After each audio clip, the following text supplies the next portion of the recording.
Boa noite, Guarulhos.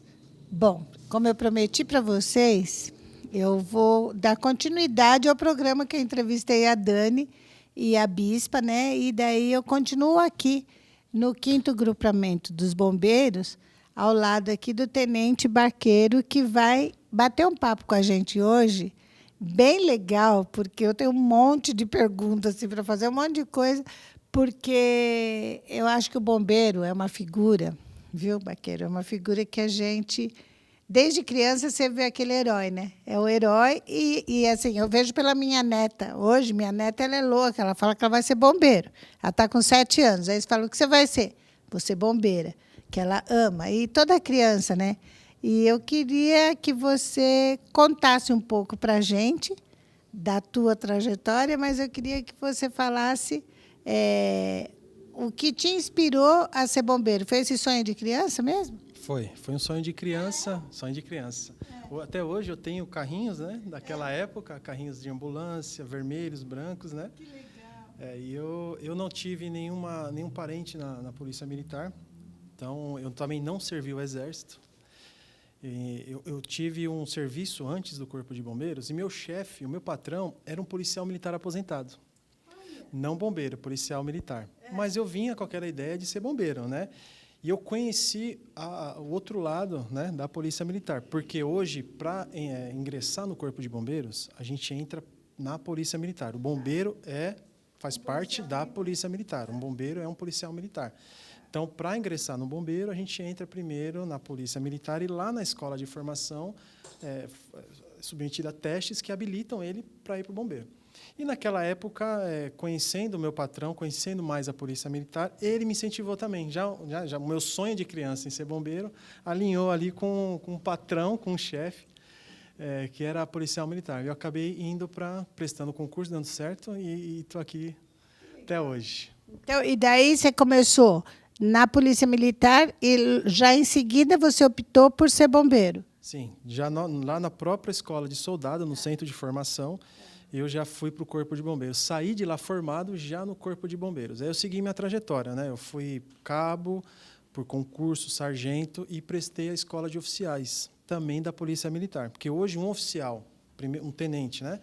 Um oficial do Corpo de Bombeiros, ele primeiro foi oficial também da Polícia Militar. Então, a entrada é o Barro Branco. Então, eu fiz concurso, prestei, passei no concurso de oficiais, saí, trabalhei um tempo no policiamento, e prestei o curso de bombeiro para oficiais.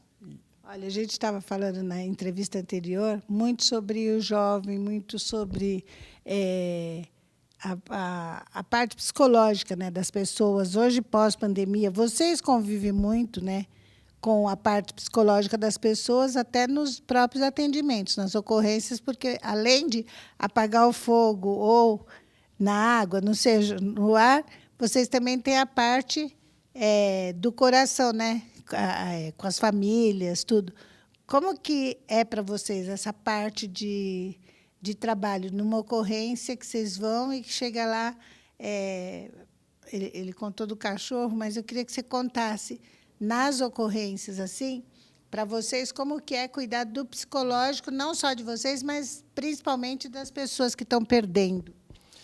A gente não é fácil para a gente, né? Eu trabalho na parte administrativa e também na parte operacional, e não tem como a gente acostumar, não tem como acostumar com a tragédia, com a perda, com a morte, e a gente consegue retornar para o quartel, lógico que aquilo fica, né, na nossa mente, mas a gente consegue trabalhar, a experiência nos dá isso para a gente, né, poder, a gente tem que ficar bem, a gente tem que ir para a próxima, porque pode ser que daqui 5 minutos já vamos para uma outra ocorrência. Então, a gente busca... a gente tem um trabalho bonito que as igrejas fazem com o Corpo de Bombeiros, com a Polícia Militar, com as forças policiais, né? Eles vão até os quartéis, levam a palavra, leem um trecho da Bíblia. Não tem um cunho com religião, né, com a Bíblia. Então, a gente, antes de começar o serviço, eles leem um trecho da Bíblia, explica, a gente faz uma oração e vamos para o trabalho. Isso ajuda bastante. Eu tenho, inclusive, você falou, eu tenho uma amiga que essa semana estava falando comigo, ela é capelã da Polícia Militar e ela faz esse trabalho, a Esmeralda, não sei se você conhece.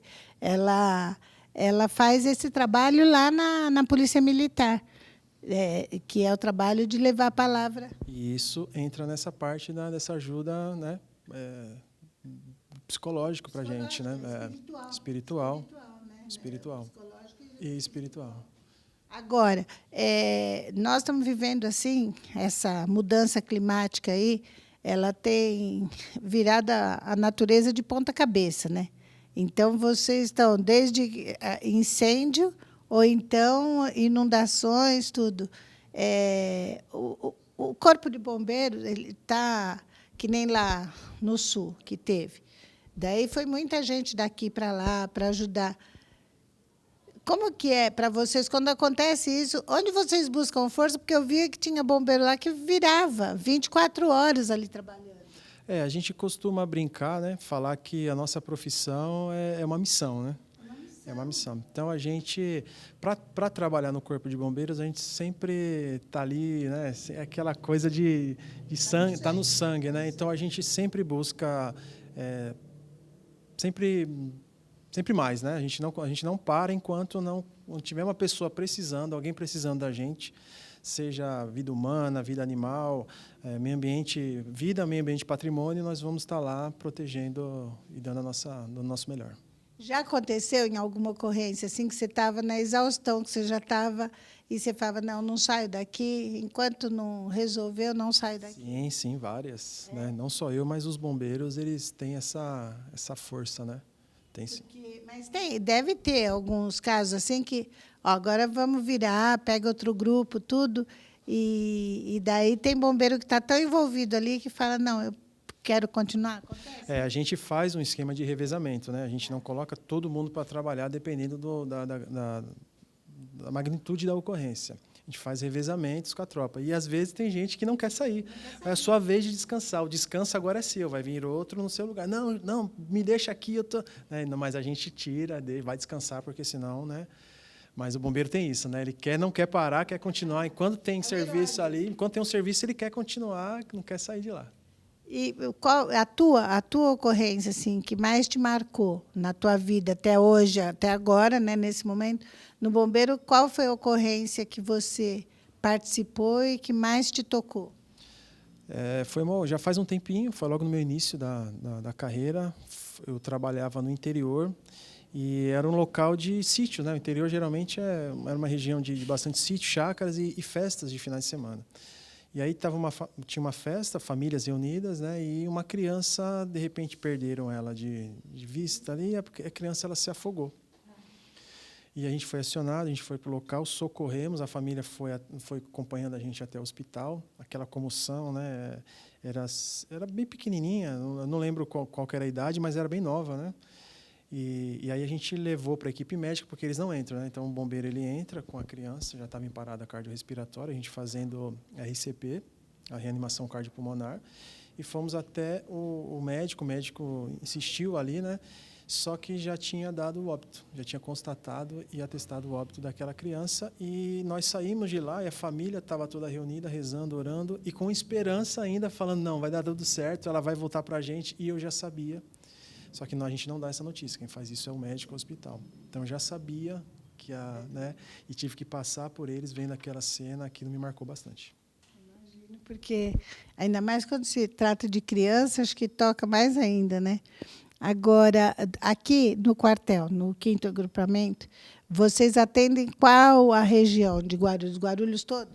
Guarulhos todo. A gente atende, inclusive, não só Guarulhos, tá? A gente atende de Santa Isabel, Arujá, Guarulhos, Mariporã, Franco da Rocha, Francisco Morato, Caieiras e Cajamar. Essa é a nossa área de atuação. É uma área bem grande. Num contingente de quantos vocês têm? Nós temos 237 bombeiros. para atender toda essa área. É lógico que a gente faz um revezamento. As nossas prontidões, as nossas estações de bombeiro, elas trabalham num serviço de 24 por 48. Todos os dias, 24 horas por dia, né, os 365 dias por ano, só que a gente reveza em 3 equipes. Então, a equipe trabalha 24 e folga 48. E, assim, Guarulhos tem muito incêndio? Tem bastante. Guarulhos tem bastante. Lógico, não só Guarulhos, mas por ser uma cidade muito populosa, né?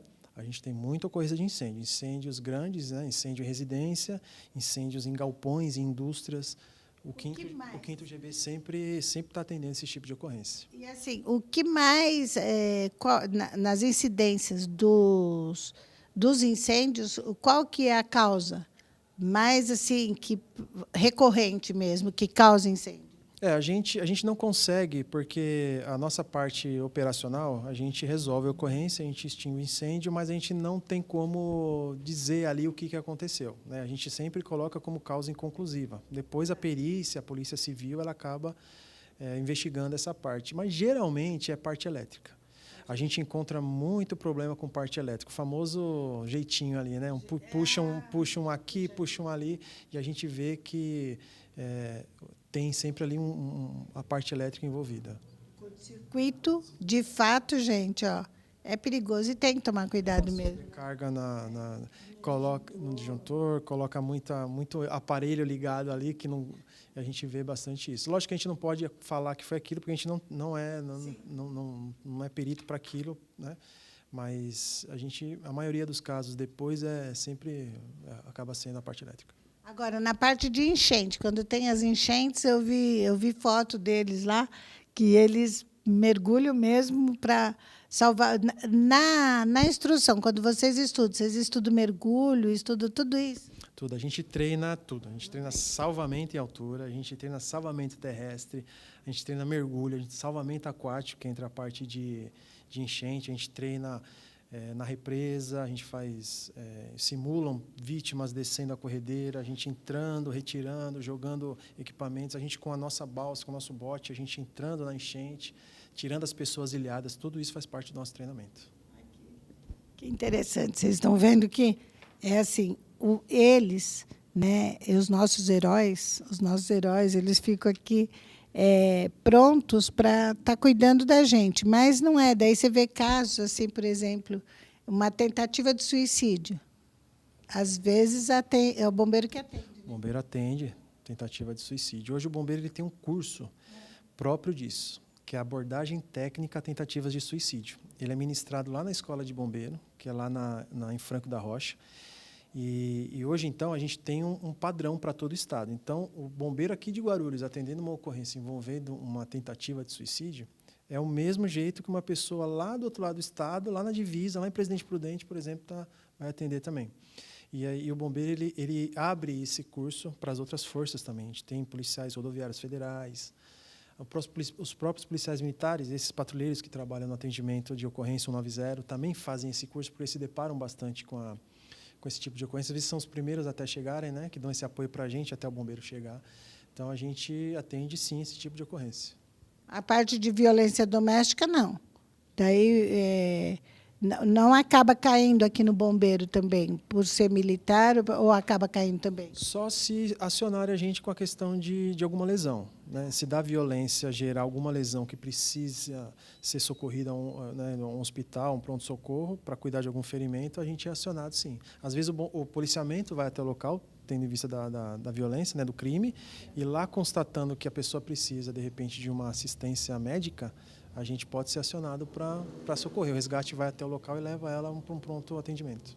Eu acho o que a gente tem visto aí. Outro dia eu estava acompanhando uma criança que engasgou, e daí os bombeiros foram lá e ajudaram a salvar a criança, que é o que você falou naquele do salvamento, né, que se afogou, não conseguiu e você saiu. E tem os casos também que é o inverso, né, que consegue salvar, deve ser muito gratificante isso, né? Sim, e tem essa parte também, né? A gente conta o que não deu certo, né? Mas deu certo muita coisa, né? Muitas vidas salvas, Inclusive, a gente salva até por telefone, né? Uma pessoa engasgada, a gente já tivemos vários casos da pessoa, do atendente, o 93, ou quem atende ali, às vezes por telefone, já consegue resolver a ocorrência, ele é preparado para isso.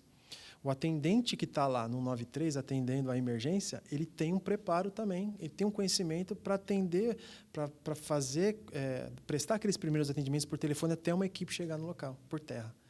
Então, já tivemos muitos casos de bombeiros que conseguiram salvar a vida de um engasgamento, por exemplo, por telefone. Ou seja, são heróis mesmo, viu, gente? São nossos heróis. Que é muito assim, a gente reza muito, pede muito para que nunca aconteça com a gente. Mas você acaba vendo os casos. Eu me emociono muito quando eu vejo na TV esses incêndios. Agora teve um incêndio aí no Brás, né, que foi horrível, queimou tudo lá, o Shopping Brás. E daí você fica com dó, não teve vítima, porque foi à noite, mas você morre de dó de ver o patrimônio das pessoas indo tudo embora, né? Eu imagino quando tem vítima, então, o que vocês fazem. E o trabalho de vocês, porque daí você vê aquela chama que, né? E quando vocês pegam prédios também, como que vocês conseguem, né, com as escadas fazer? É um trabalho assim fantástico, que a gente fica olhando e fala, gente, como que pode, né? Dos casos que deram certo, que você se lembra, eu falei que deu, e que você se lembra que deu super certo e que você ficou emocionado também por ter conseguido. Tem esse caso? Tem. Incêndio mesmo, né? Incêndio, a gente conseguir tirar a pessoa de dentro, né? A gente entra, faz uma busca no local, fala, tem gente lá dentro, tem vítima. A gente entra, né, com segurança, e faz e acha a pessoa, né, ali, ainda, né, se escondendo ali da fumaça, tentando e conseguir tirar a pessoa, é gratificante também. Nesses soterramentos que tem, né? Quando também tem soterramento, já participou de soterramento e depois salvar a pessoa? Deve ser. Eu não participei do salvamento com vida. Já participei de soterramentos que, infelizmente, né, já estavam, mas muitos colegas que pegaram a ocorrência no início conseguiram tirar bastante pessoas, né, antes que acontecesse outra tragédia. Então, a gente tem bastante casos de tirar com vida num desmoronamento, desabamento.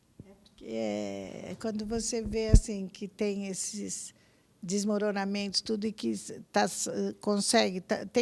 Tem casos que a pessoa ficou lá 2, 3 dias e ainda encontra a pessoa com vida. É uma coisa assim, é um milagre, né? É um milagre. Né? Tem casos, sim, que acontece isso. Aí é quando a gente acredita que Deus existe, né? Porque vocês, acho que mais do que ninguém, acreditam muito em Deus, né? Deus deve estar muito presente no dia a dia de vocês. E é por isso que a gente não desacredita. A gente vai até o fim. Pode estar lá mais de 10, 12 horas de ocorrência e a gente vai até o fim. Enquanto está lá, falando que tem alguém lá, a gente sempre acredita que vai tirar com vida. Agora, conta para a gente, aqui em Guarulhos, vocês têm um trabalho que é feito no Corpo de Bombeiros lá para as crianças irem, porque essas crianças, como a minha neta, tudo, que vão visitar o quartel e que vai lá para conhecer o trabalho de vocês. É lá na Monteiro Lobato? O bombeiro, ele tem um projeto que isso é para o estado inteiro, que é o bombeiro educador. Então, a gente tem um bombeiro que ele vai nas escolas, né, ele participa lá tem uma idade ali que ele ensina as crianças, tem todo um planejamento, um plano de aula, tem uma formatura, então, assim, é um negócio bem legal. Só que, fora isso, a gente também tem as visitas nos quartéis. Então, a gente recebe muito ofício, muito pedido para visitar e conhecer o nosso dia a dia. Então, e aí não tem uma estação de bombeiro certo, né? A gente desloca conforme a necessidade ali, então a gente tem visitas em vários quartéis do Corpo de Bombeiro.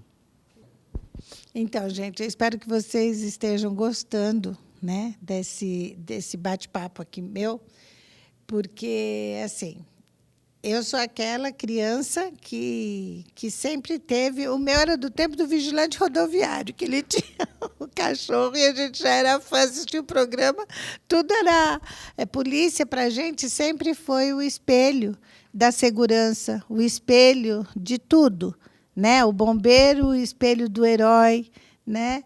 E do civismo, porque dentro da polícia militar, dentro é muito cívico, vocês representam muito a nossa bandeira, vocês representam muito o nosso país, sabe? Eu acho que devia ter escolas militares mesmo, eu acho que isso não pode perder, né?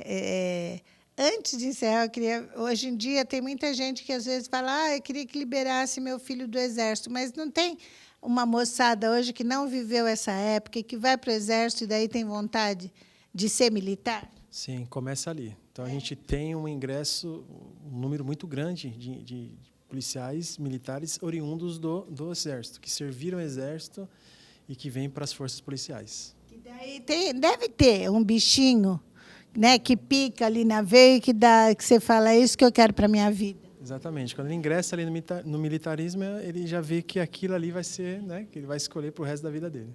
Olha, parabéns para vocês e muito, muito, muito obrigada. Obrigada por mim, por todos nós, porque vocês realmente fazem toda a diferença na hora que a coisa aperta, que o fogo pega, que a água cobre ou que o teto desaba, né? E porque são a eles que a gente recorre, são eles que estão lá disponíveis para nos dar atenção, salvar nossas vidas, né? Na medida do possível, né? E estar junto com a gente, e estar lá até consolando, né? Porque o trabalho de vocês, inclusive, é esse, até o consolo vocês dão. Sim, e eu que agradeço a oportunidade de poder falar um pouco aqui do nosso dia a dia, da nossa rotina aqui no Corpo de Bombeiros. Parabéns, viu? Parabéns ao Corpo de Bombeiros de Guarulhos. Muito obrigada por ter nos recebido e que Deus abençoe vocês todos militares, vocês todos bombeiros. E obrigada, muito obrigada, não só a vocês, mas todos vocês que tomou essa decisão que esse jovem aqui tomou para a vida dele, né, de começar, de ser um bombeiro desde o sonho de infância e seguir adiante. Então, obrigada, que Deus te abençoe sempre. Obrigada.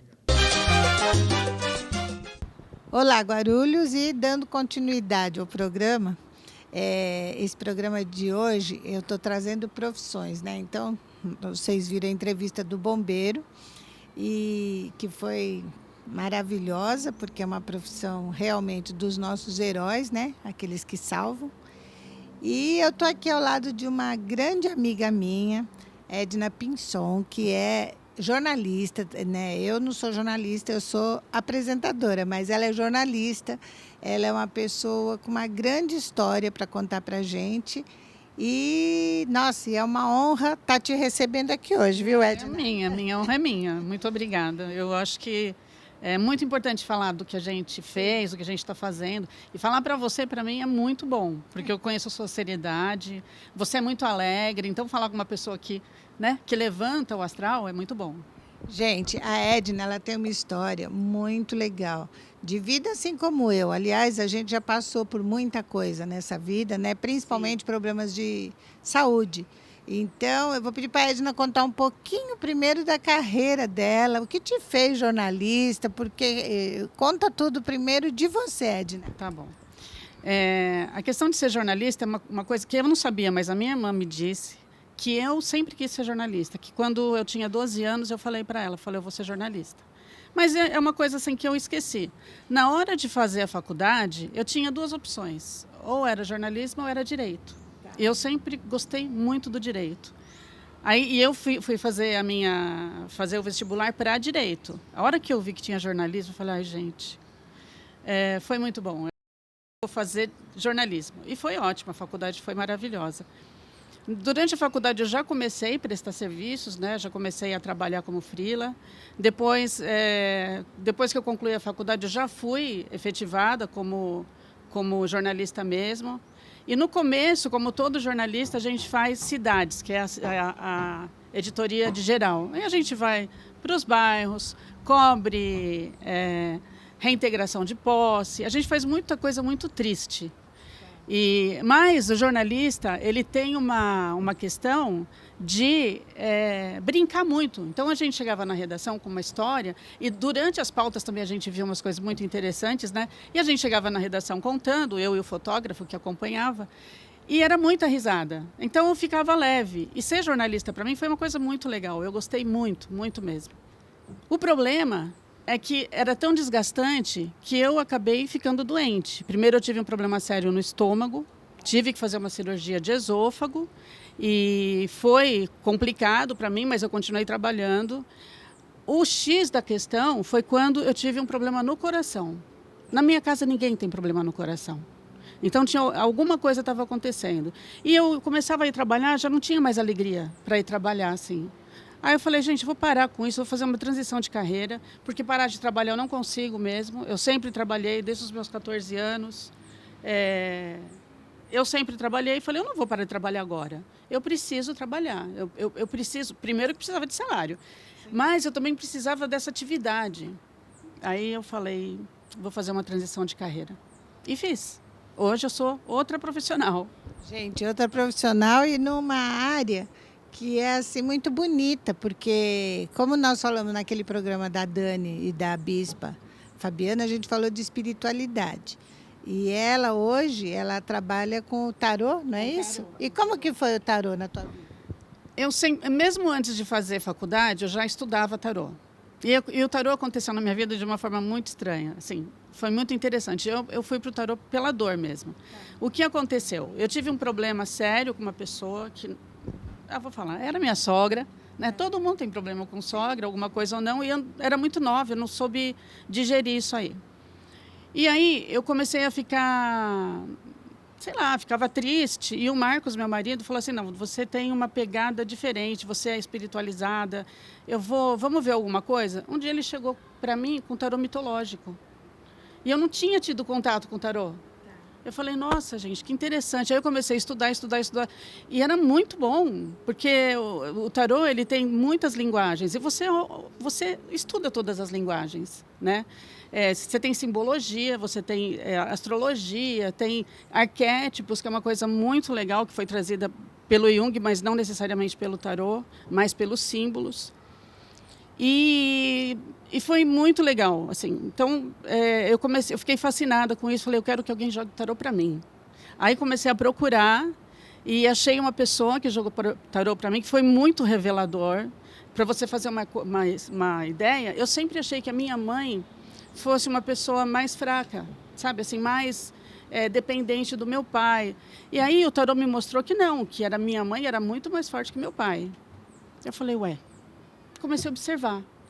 Aí eu vi que o meu pai era alcoólatra. Ele foi alcoólatra durante muito tempo. Minha mãe segurou na unha a nossa família. Teve um momento que meu pai falou para ela que ele não estava dando conta e que era para ela ficar bem com a gente. Ela falou, não, você casou comigo, você vai continuar. Então, o tarô começou a me mostrar e eu vi que a minha mãe era muito forte. Falei, o tarô tem uma pegada diferente. Que coisa, não? É impressionante isso. E é até uma terapia, né? O tarô é uma terapia. Eu estudo bastante o tarô. Parece, né? Quando você fala nessa questão de mãe, de tudo que vem dentro da terapia, sempre surge. Sempre surge. A gente tem umas cartas no tarô, que eu vou te mostrar, que elas são... O tarô é todo simbólico. E elas simbolizam a nossa Mãe do Céu, que a gente pode entender como a Virgem Maria, a nossa Mãe Santíssima, depende da sua religião, da sua crença. Mas ela, na verdade, ela é um momento em que a gente encontra a espiritualidade, essa Mãe do Céu. Só que a gente também tem a Mãe da Terra. A Mãe do Céu é a sacerdotisa, né? Essa mãe mais espiritual é a sacerdotisa. A gente tem a Imperatriz, que é uma mãe, mas é a mãe que a gente tem, a mãe material mesmo. Então, o processo do tarô, o que ele apresenta para a gente é uma grande caminhada. E você cresce nessa caminhada, entendeu? Ô, Edna, e para a tua família, de repente você falar assim, porque o que te levou para o tarô, apesar de você sempre gostar, mas acho que o que te aprofundou mais foi a partir do momento que você teve esse problema de saúde forte, né? Sim. E que você, como eu, a gente viu a morte de perto, né? Sim, bem de perto. Eu não gostei dessa visita, muda tudo. E a gente tem uma carta no tarô chamada Morte, muda tudo. Muda tudo. Você não quer mais o que te faz mal. Então você começa a cortar. E o tarô ele já sempre fez parte da minha vida, desde os 30 anos. Então, ele é muito forte em mim. E eu sempre estudei o tarô. E o que eu percebi, assim, que quando eu estava mais afastada um pouco do tarô, ele me chamava, porque eu tinha os arcanos, todos os baralhos, né, as cartas, eu tinha, assim, guardadinha. E quando eu quando eu fiquei mais afastada por conta da minha profissão de jornalista, não dava para conciliar tudo. Então, eu não conseguia estudar o tarô. E estudava outras coisas da minha profissão. A família que eu tinha falado, como aceitou, eu perguntei várias vezes, não. E eu mesma misturei e acabei falando da minha e não falei da dela. Mas a família achou ótimo você partir para aquilo que estava te fazendo bem. Ah, sim, né? Porque eu estava vindo de uma crise, de uma experiência de muito desgaste. E eu chegava em casa muitas vezes, depois de cobrir uma pauta de política, chegava assim arrasada, muito triste. E tinha fim de semana que eu passava triste, assim, porque a nossa energia vai baixando. E para você sair, para você, sabe, é bom sair, é bom estar fora de casa. Eu não conseguia. E aí, então, meus filhos, principalmente, foram vendo que a coisa estava complicando. E a hora que eu falei, vou mudar, vou fazer a transição de carreira e o tarô vai ser a minha vida profissional daqui para frente. Todo mundo adorou. O Marcos, a Amanda, o Vitor. O Vitor e a Amanda, eles são muito pragmáticos, assim, sabe? Não está dando certo, para. Entendeu? Mas eu adorava o jornalismo também. Então, eles vinham falando durante muito tempo e depois, quando eu falei, tá bom, agora eu vou fazer a transição porque eu quero trabalhar com o tarô, quero ser feliz. Exatamente. Quero ser feliz é a grande dica da vida, gente. E, olha, eu tenho todo aqui, imagina que ia deixar vocês sem ver o tarô. Guardei tudo aqui, para a Edna mostrar para a gente um pouquinho.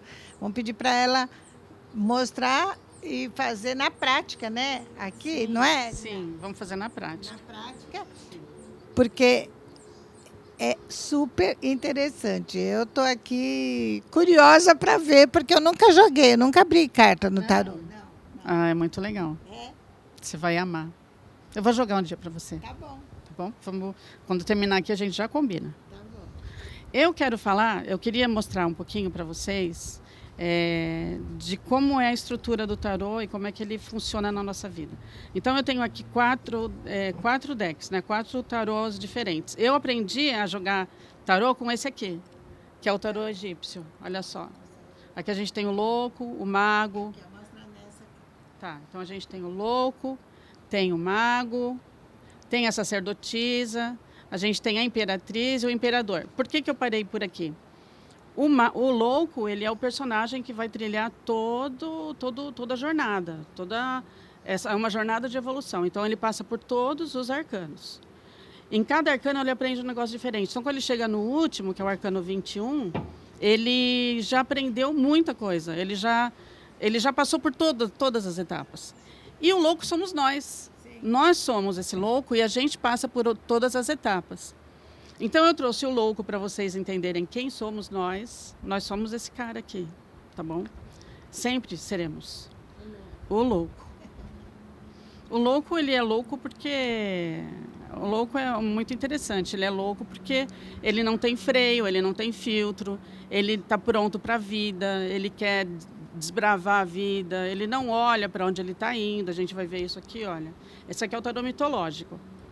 Também é ótimo. Foi esse que o Marcos me deu e eu comecei a estudar por ele. Eu tenho várias paixões, né? Porque eu me aprofundei em tudo. E aqui, olha, o louco, ele está na beira de um abismo. Ele não está nem vendo. Ele sabe que existe, mas ele não está nem aí. Ele vai. Então, é o nosso jeito de começar coisas que a gente não sabe como vai terminar.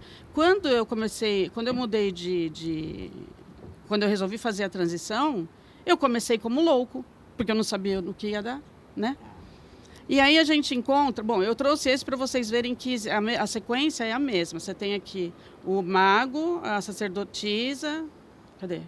O mago, a sacerdotisa, a imperatriz e o imperador. Esses 2 casais são os nossos casais da nossa formação efetiva.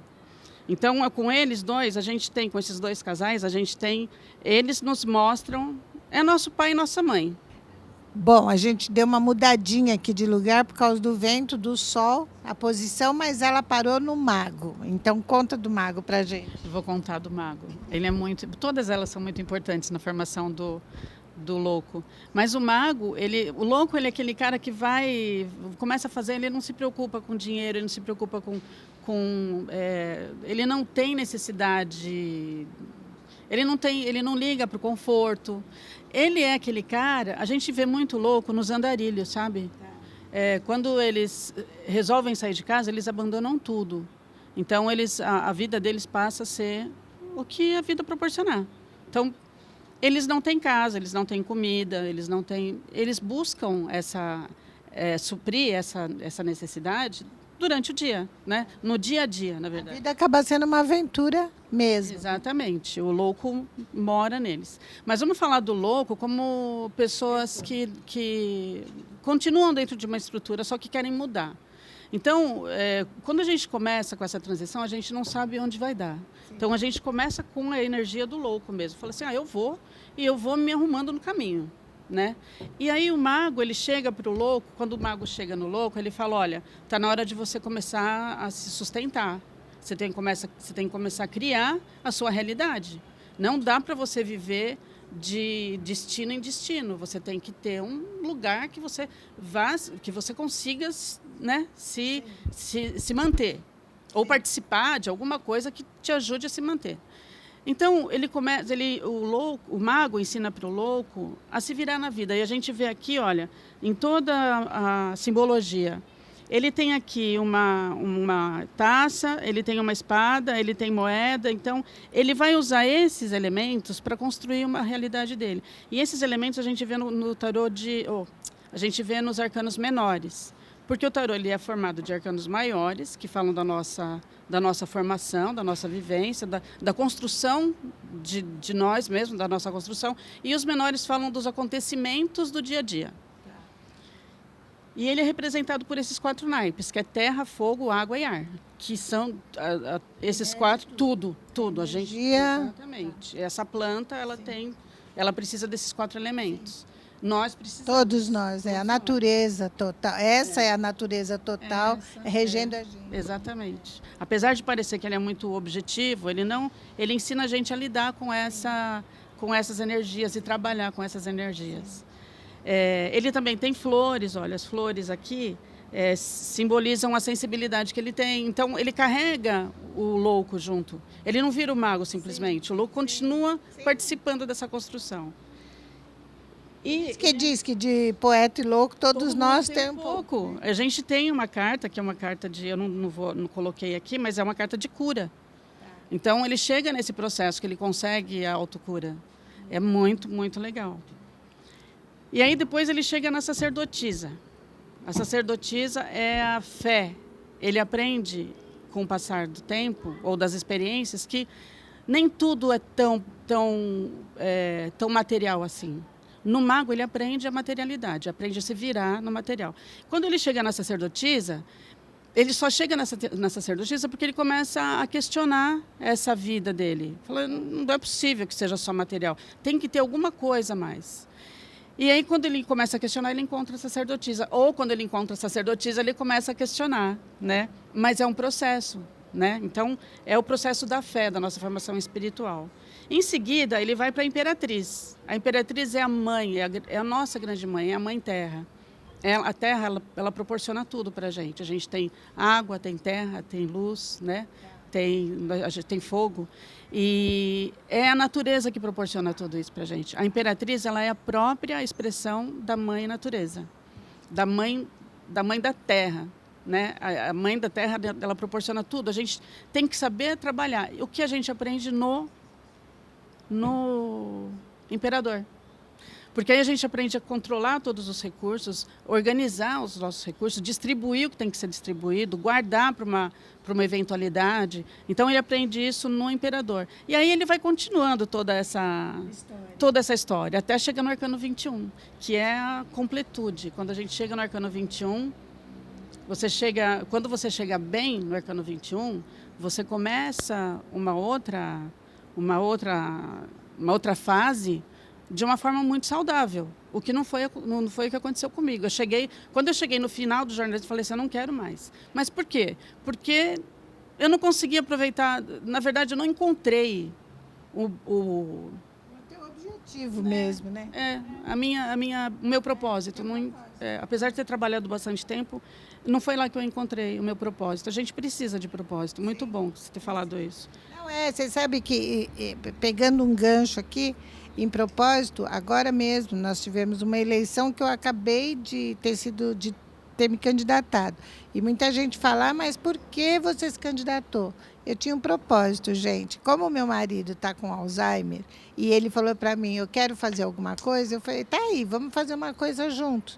E nós fomos fazer essa campanha política juntos. Foi tão bom para os dois, porque a gente estava ficando fechado em casa, sem propósito, com uma tristeza profunda, sim, por se sentir meio que inútil, porque chega uma hora na nossa vida que você vai parando por causa que você vai se conformando. Ah, mas ele está esquecendo, eu fico lembrando, sabe? E de repente, a gente deu uma virada na nossa vida tão boa que eu falei, poxa, o que eu gosto? Eu gosto de fazer meu programa. O meu propósito, eu gosto de estar na televisão, eu gosto de estar com gente. Sim. Você falou. Eu gosto de gente. Então, o que a gente foi buscar? E ele gosta de me ver gravando. Agora mesmo ele fica aqui me assistindo gravar, porque é o que ele gosta. E daí a gente descobriu que o nosso propósito é esse. É ouvir essa história, ouvir, sabe? Tem tudo a ver isso que ela está falando, porque é a busca, né? É a busca da gente se encontrar. Né? Então, quando você falou que você está sempre gravando, você precisa gravar porque você está no seu sangue, isso alimenta a sua alma, né? E quando você faz uma entrevista, você leva uma realidade, você mostra uma realidade para as outras pessoas que não conheciam. E é muito legal, porque a vida é um conhecimento constante. Você tem que aprender as coisas sempre. E você participa disso com as pessoas, sim, porque você leva essas informações. Você falou para mim agora há pouco que você entrevistou um bombeiro. Foi. Olha que divino que é isso. Porque eles são heróis mesmo, sim, né? Você chega perto de um herói, perto de um bombeiro, ele tem cheiro de fumaça. Sim. Né? Então, eles realmente são. Agora, você leva isso para o público, para ele entender exatamente o que significa o trabalho do bombeiro. Né? Então, é divino, seu trabalho é muito legal. Não, e é respeitar profissões, gente, porque aqui, que nem a Edna está falando, isso aqui agora para ela passou a ser uma profissão. Além do amor, além do propósito, tudo é a profissão dela hoje. O do bombeiro foi tão engraçado, porque na minha profissão, olha que coisa, vou até contar para vocês a história. Eu tinha uma pauta na prefeitura com o prefeito na semana passada, com o prefeito, o prefeito Guti ia me dar uma entrevista, e daí ele falou, você não pode se atrasar. Eu falei, tá bom. A assessoria falou, não pode se atrasar de jeito nenhum, tal, porque ele tem. Eu falei, tá ótimo.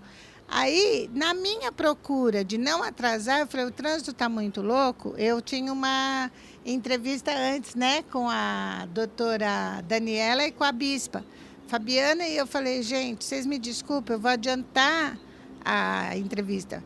Enfim, elas toparam e falaram, dá endereço. Eu falei, onde eu vou gravar? Eu saí na rua ali, perto da prefeitura, para não atrasar, na rua do prefeito ali, batendo de porta em porta e falando, gente, eu preciso gravar meu programa, eu não tenho espaço, eu não tinha um estúdio, eu não tinha um espaço, e daí tem o 5º Batalhão do Bombeiro. Daí eu fui lá e pedi para eles autorização para gravar na sala de reunião deles, porque eu falei, eu vou falar de gente, eu vou falar... O tema do programa, hoje, essa semana, é profissão. Mas naquela semana era espiritualidade, psicologia e espiritualidade. E daí o bombeiro ele lida com isso também, né?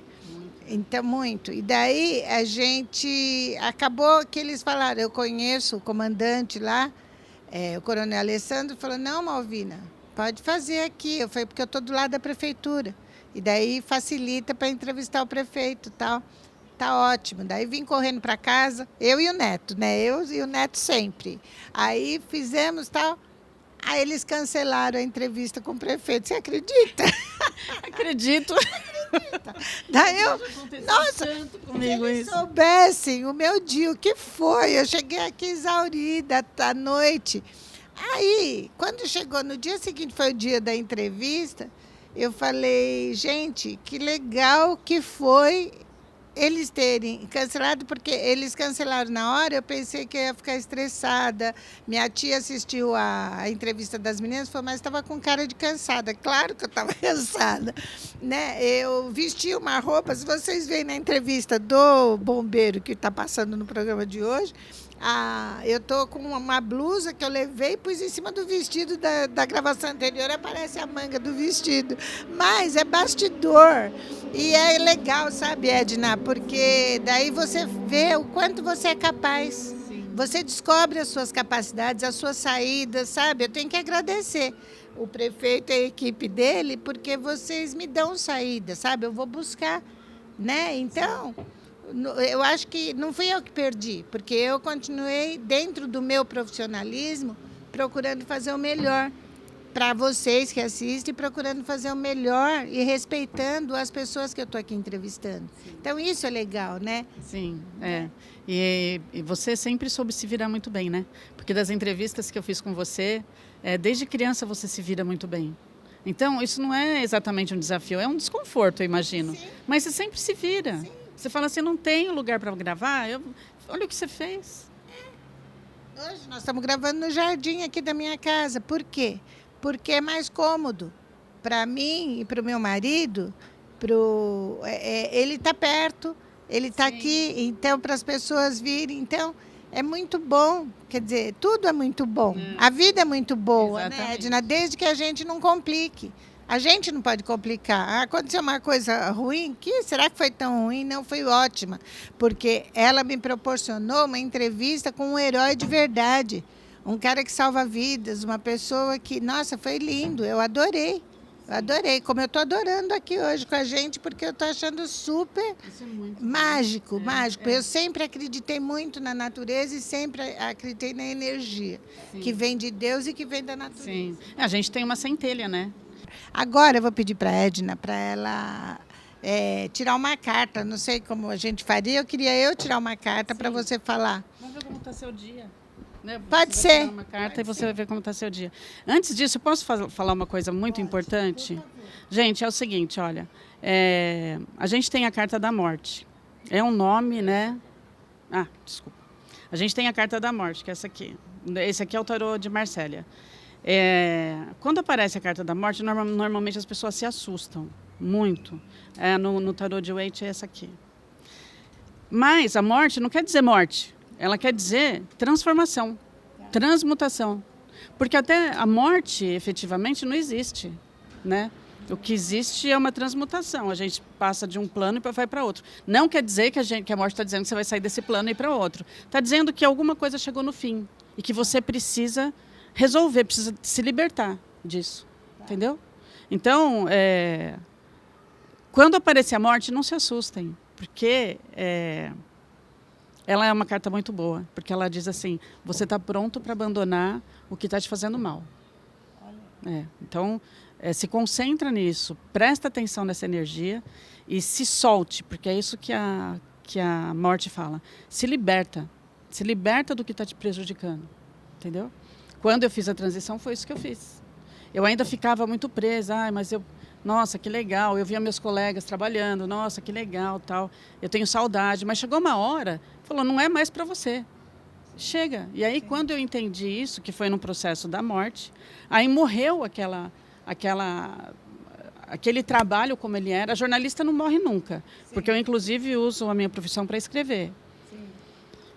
Não morre nunca a jornalista, mas os trabalhos que eu fiz, sim, não tem mais nada a ver comigo, entendeu? Então foi... Na verdade, a jornalista é o conhecimento que você adquiriu nos anos que você fez a faculdade e vai estar com você para sempre. É o teu legado, é uma bagagem, tudo que a gente aprende, né? É coisa que a gente vai guardar para sempre e vai estar sempre. É um estoque, tá lá na nuvem, né? Exatamente, exatamente. Se você não colocar amor nessa questão, você não vai conseguir, entendeu? Na mitologia, pode falar só mais essa? Pode. Na mitologia... Está encerrando, mas a gente encerra assim, viu, gente? É tudo bem. Eu vou falar só... Bate-papo mesmo. Pode falar. Na mitologia, a força é Hércules. Hércules, ele venceu um leão, ele tentou vencer o leão de várias formas. Era um leão muito grande, muito bravo, e ele ia matar Hércules. E Hércules fez de tudo. Ele tentou matar o leão com flecha, ele tentou com espada, ele tentou com todas as armas físicas que ele tinha. Aí ele viu que ele não ia conseguir matar o leão assim. Aí ele foi atrás do leão, segurou, domou o leão e tirou dele... Na verdade, Hércules matou o leão, né? Mas o que é matar o leão? Sabe a coisa de matar um leão por dia? É isso, é você pegar toda essa força agressiva e transformar no amor. E o que ele fez foi um contato com o leão. Ele chegou no leão, ele segurou o leão, matou o leão, porque era o leão ou era ele. Sim. Mas ele usou esse contato com o leão. Bater no leão não adiantava, ferir o leão não adiantava, flechar não adiantava, machucar com espada não adiantava. Se ele tivesse tentado usar uma arma de fogo, que não tinha na época. Quer dizer, um mito é um mito, né? Sim, sim. Se ele tivesse tentado atirar também, não conseguiria, porque o leão de Nemeia, ele tem uma pele muito dura, ele tem uma dureza muito grande, que só com amor você consegue mudar isso. Só com muita devoção, com muito amor. O amor, gente, ele muda tudo. O amor, ele faz a gente matar muitos leões por dia. O que ela está falando é muito real. Para quem vive, às vezes, com uma pessoa com problemas, né, que você tem que ficar o dia inteiro lembrando a mesma coisa. É como se você estivesse matando vários leões, porque você está com amor, você está o tempo todo fazendo de conta que não é. É a primeira vez que eu estou te falando isso.